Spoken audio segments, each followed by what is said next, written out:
ಐಕ್ಯ ಮಹಿಳಾ ಆರೋಗ್ಯ. ಸರ್, ಈ ಹೈ ರಿಸ್ಕ್ ಪ್ರೆಗ್ನೆನ್ಸಿ ಅಂದ್ರೆ ಏನು? ಎಲ್ಲ ಪ್ರೆಗ್ನೆನ್ಸಿ ನಾರ್ಮಲ್ ಪ್ರೆಗ್ನೆನ್ಸಿ, ಅದು ನ್ಯಾಚುರಲ್ ಆಗಿ ಆಗೋದು. ನ್ಯಾಚುರಲ್ ಆಗಿ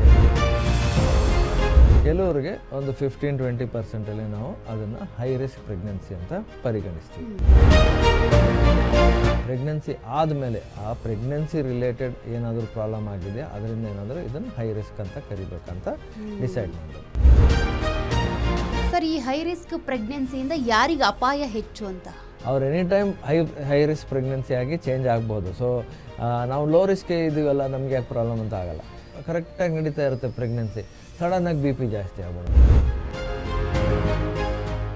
ಯಾವುದೇ ಪ್ರೆಗ್ನೆನ್ಸಿ ನಮಗೇನು ಪ್ರಾಬ್ಲಮ್ ಆಗಲ್ಲ ಅಂತ ಹೇಳಲಿಕ್ಕಾಗಲ್ಲ. ಅದಕ್ಕೆ ಸರ್ಕಾರದಿಂದ ಮತ್ತು ವರ್ಲ್ಡ್ ಆರ್ಗನೈಸೇಷನಿಂದ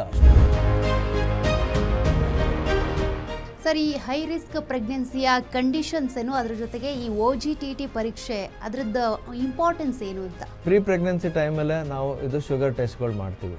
ಅವಾಗಲೂ ಬೇಕಿದ್ರೆ OGTT ಮಾಡ್ಬೋದು. OGTT is oral glucose tolerance test ಅಂತ.